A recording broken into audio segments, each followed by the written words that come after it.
Susubukan nating mapa 200 ang motor ni Raul. Huwag tayong makipagsabayan sa mga yan at hindi pa nagpapalit ng goma si Raul.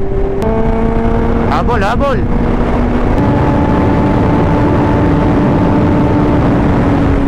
Woo!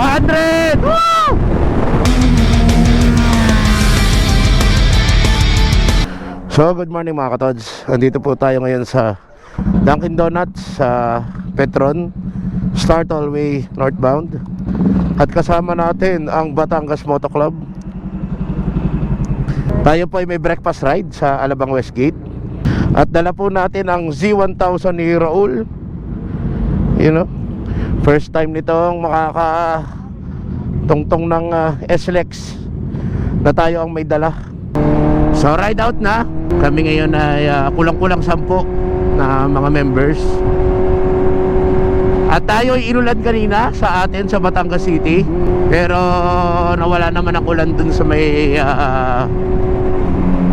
Star Tollway. Kaya tayo ay natuyo na rin ng hangin. Susubukan nating mapa 200 ang motor ni Raul. What? Konsi Alex, MM, you know, Advisor Henry, John Kenneth, CB, at si Bullet. Huwag tayong makipagsabayan sa mga yan at hindi pa nagpapalit ng goma si Raul. Baka tayo'y matuitams. Tamang overtake lang. Utang ina ka.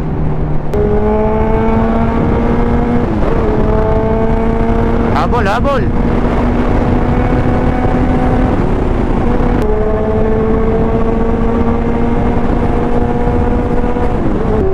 So approaching na tayo ng AC Tex. At naiwan na tayo ng ating mga kasama. Hindi natin mabirit ng kagaya ng ating riding style ang ating motor, kasi hindi po ito atin.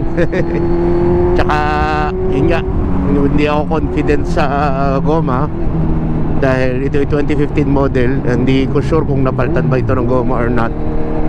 So basically makakarating din naman tayo doon, Ang aim naman is makarating ng safe. Hindi totoo yan. So double event pala tayo ngayon dito, breakfast ride ng Batangas Moto Club official Sunday.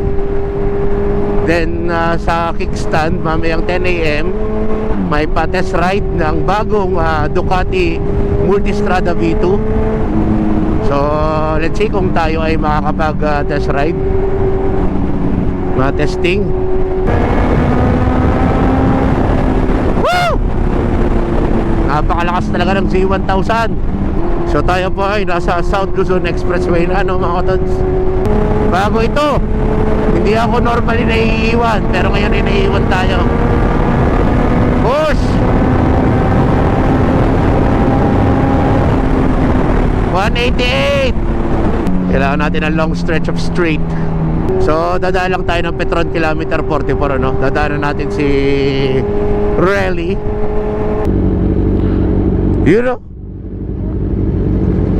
Rally, first time iniwan nyo ako. Mag-F3 na lang ako uli. Naiiwan ako Wala na, sumagad sa utak ko yung goma. Sinabi mo, naku po, hindi ako pipilit. So tuloy ang ligaya. Medyo nakukuha ko na tong Z1000.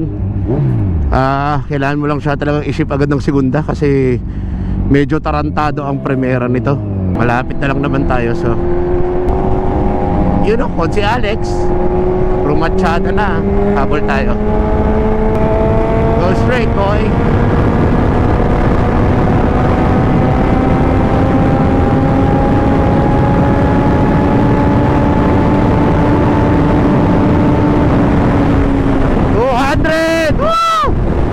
Nagawa natin. I see you, Triumph.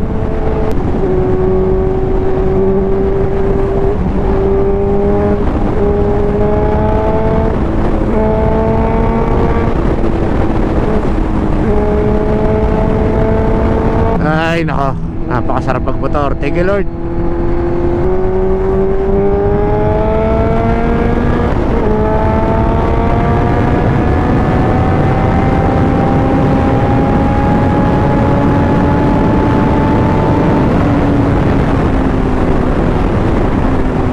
Seven. Dalawang beses na. Ngayon lang ulit tayo nakapag speed up gamit ang naked ano. So yung hangin ramdam na ramdam mo. Pero masarap. Masarap itong motor ni Raul. Sarap gamitin. You know, MM. You know. Rico. Approaching na tayo ng Philinvest exit na mga katods.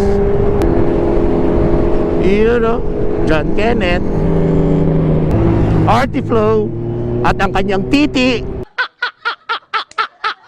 Huwag nating subukang i-banking ito at baka tayo madalas. Aba wala, mababait. Yun, nai-banking din naman kahit papano. Ang technique ay bagalan para 246 din pala. Ilang yan. Runner na naka-video pa. Nice. Yung si ate nagpapapaya. Ito pala ay sinasarahan pag linggo para sa health and wellness purposes. Yeah. You know, Artiflow at ang kanyang titi. What?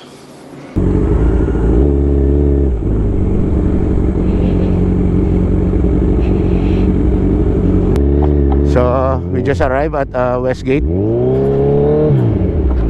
At dito po tayo magbe-breakfast sa Pizza Telefono. Yan, dito na lang. Ang Pizza Telefono nga po pala ay pag-aari ni Ma'am Judy Ann Santos.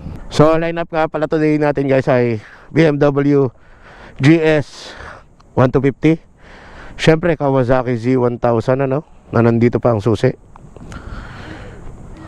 Honda CB650R, tatlong Honda CB650R, then isang Honda CBR 500R at isang Triumph Trident ano, na napakalibog ng may-ari.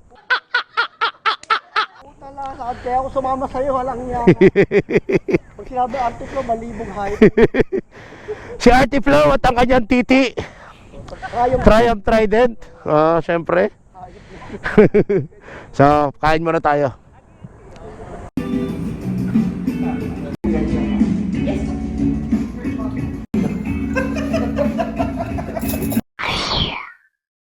Tapos na kaming breakfast dito sa Pizza Telefono. At tayo ay nag-wrap na lang para makaiwas tayo sa prito. Dahil kahapon ay nagprito na tayo sa Dolores, Quezon ano? Para hindi naman tumira na naman ang ating gallstone. So lilipat tayo dito sa kickstand. Silipin natin yung Ducati na MTS na V2. Solid din naman ang almusal ng Pizza Telefono. So tayo nag-Thai chicken wrap dahil siya ay grilled. Medyo less danger for us. Bakit wala pa? Akala ko ba today? So wala pa yung motor.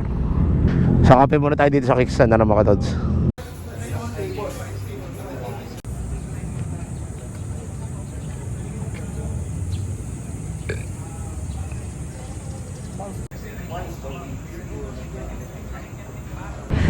So nag-uumpisa na ang test ride dito sa kickstand ng Ducati. At ang tetestingin natin ay itong Monster na new model. Sama natin si Artiflow na naka-scrambler. So magtetest rin si Consi Alex ng MTS V4S. Ang kay Rele yung Ducati scrambler na bagong 62. Tayo itong Ducati Monster. Napakababa po. So napakaganda ng dash niya Meron tayong gear indicator. Meron siya fuel indicator, clock. Sir, susundan nyo lang po yung metallic namin po. Ha? Susundan nyo lang po yung metallic namin. Sino po yun? Ah, ito po nakabito. Ako, nakabito. Sige pa. You know, really.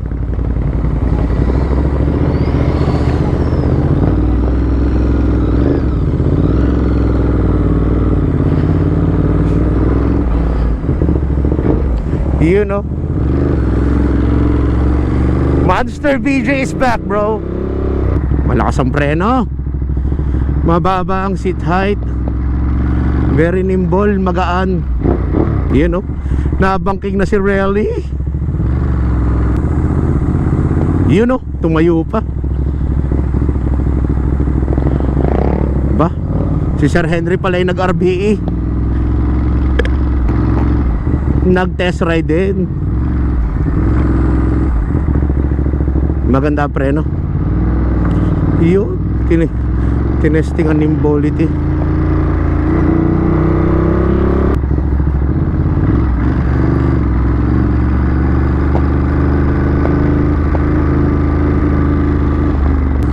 So yung power niya same din nung Monster 821 natin, ano. Pero yung ano, hindi na masyado nakabukaka yung seat height, seating position. Then ano pa rin, yung side mirror is the same.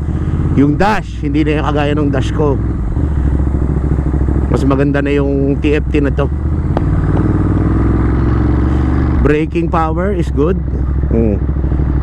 Shifting is good. Definitely the TFT display is good.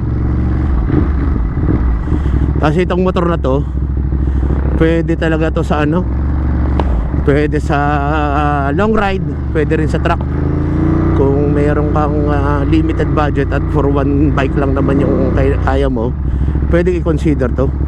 Plus nasa Ducati community ka pa, which is laging merong ano, test ride, laging merong holiday ride ang Ducati. Ayos.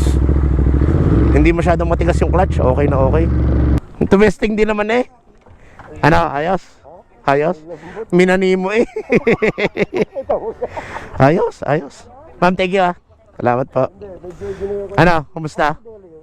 Full throttle. Full throttle. Yan yung bago.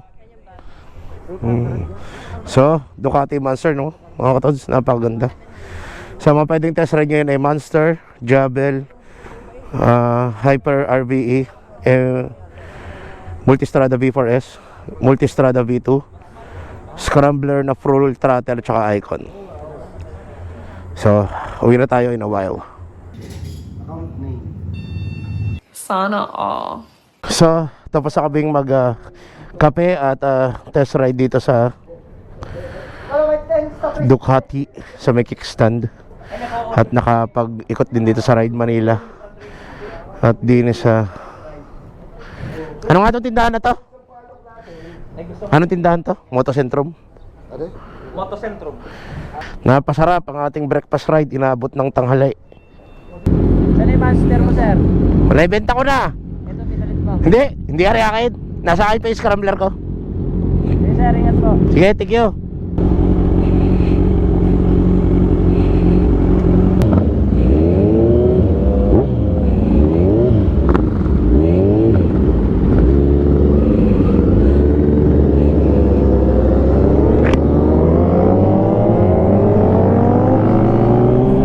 So, ride out na ang Batangas Moto Club, ano? At dito ko na lang po siguro tatapusin ang aking vlog for today. Again, maraming salamat sa mga sumama sa breakfast ride na ito, no? Na Sunday, na official. Shout out din kay Sir Lang na nakita natin. At salamat din sa Ducati Alabang para sa test ride. Syempre, salamat din sa inyo mga katods na nanonood ng ating mga video. May kwento man po ito o wala, everything is very well appreciated mga katods. And again mga katods, this is La Beach Moro signing out. Babush! And happy Sunday sa inyo mga katods!